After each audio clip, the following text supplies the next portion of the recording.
shield, O Lord, from lying lips and from a deceitful tongue. You see, David was just so frustrated. Deliver me from these things, Lord. I'm weary. I'm weary with it. And in Psalms 116 and 11, let's see what it says. 116 and 11 says, I said in my haste, all men are liars. David was so frustrated. And he said, Lord, deliver me. Deliver me from my frustrations. In Psalms 116,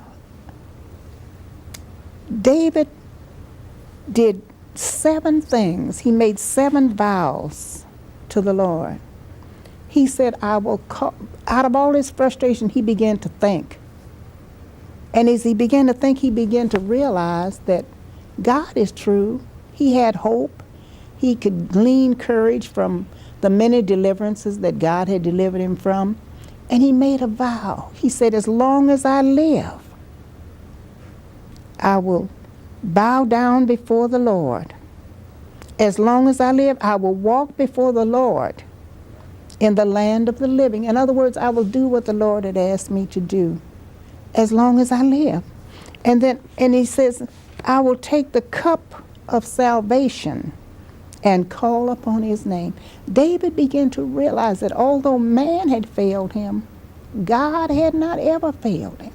God had always shown him a way. God had always given him an out, had always comforted him and cheered him.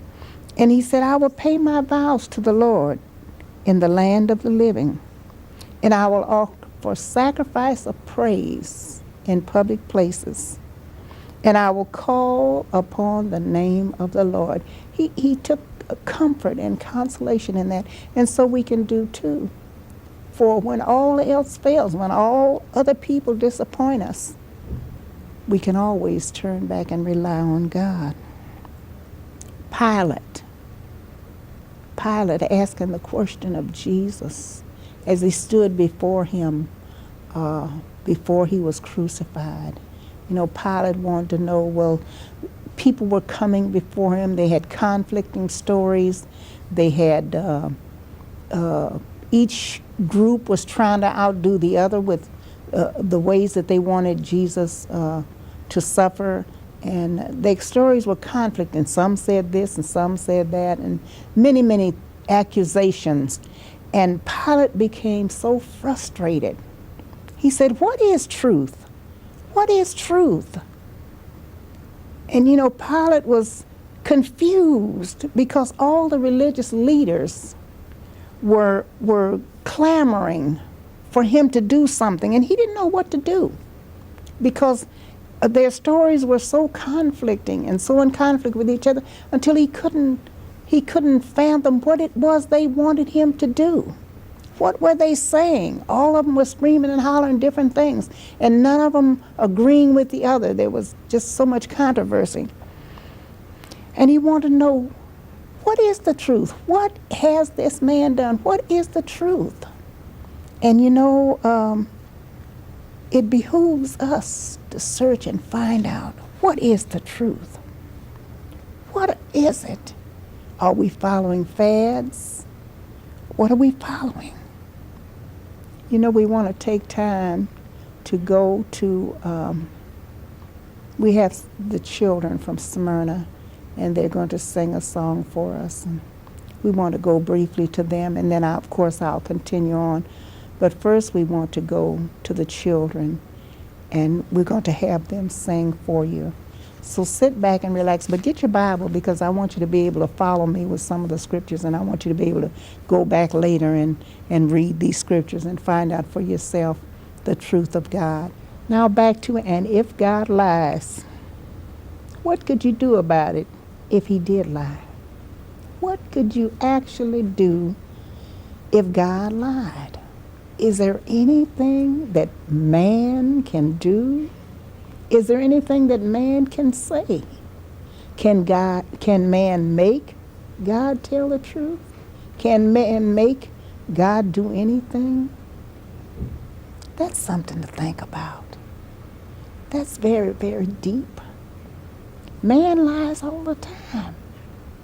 But if God would tell one lie, how would you feel? What could you hope for? Where would your hope be? Where would your confidence be? What would you do? Oh, if God lied, it would be so frustrating to us. For we wouldn't have any hope of anything. Because our only hope is that we can have, when all else fails, when everything goes wrong that can go wrong, and believe you me, you know, and I know, that many, many things can go wrong. But the fact that God lies, we can't even, we can't fathom that. And thank God he does not lie, for we would have nothing to go on. We spoke about David. And you know, David, of course, is so dear to the heart of God and so dear to us, for we can look in the book of David and we can place ourselves when we have problems into David and think how David managed to hold on to his integrity and how he managed to hold on to God, never letting go, never letting down. I'm thinking of David as he spoke to Ziba, the servant of Mephibosheth, the son of Absalom. You remember when David wanted to reward the house of Saul by doing some good to the ones that were left, and I think Mephibosheth was the only one that was left out of Saul's family, and he happened to be the son of Jonathan. David was, in all his frustration, took time out to bless and honor. But he was prepared. But of course, here comes Ziba, that lion servant of Mephibosheth.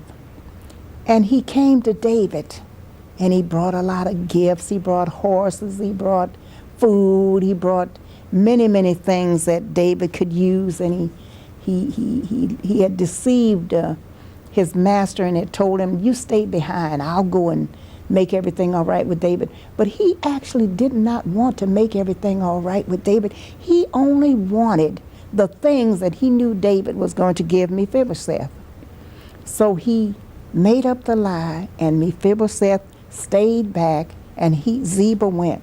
And Ziba told David, my master's not here, he's not well. Of course, we know that Mephibosheth was crippled because his nurse, you know the story of how his nurse had dropped him, and he was crippled.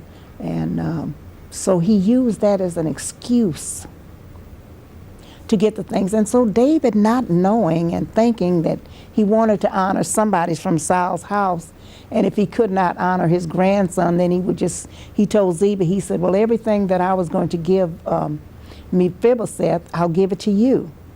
And so Ziba said, oh, he was very pleased with that.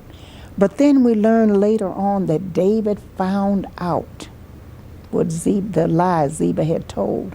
For on David's return, you know how that Mephibosheth met him and told him why that he did not come and honor him before he left. And David then knew that Ziba had lied. So you see, David had many, many frustrations, many people that came and lied. But you know, in John 8:44, it helps us to understand why people lie. Why do they lie? Why not tell the truth? Are they ashamed of the truth? Or are they too afraid to be bold enough to stand up and tell the truth, regardless of who it hurts? But there's one particular reason that Jesus gave in John 8:44. He said, you are of your father, the devil. He abode not in the truth, because no truth was in him. He is a liar and the father of liars. So you see, the wiles of Satan cause men to lie. They're of the father, the devil. That's a spirit of the enemy. but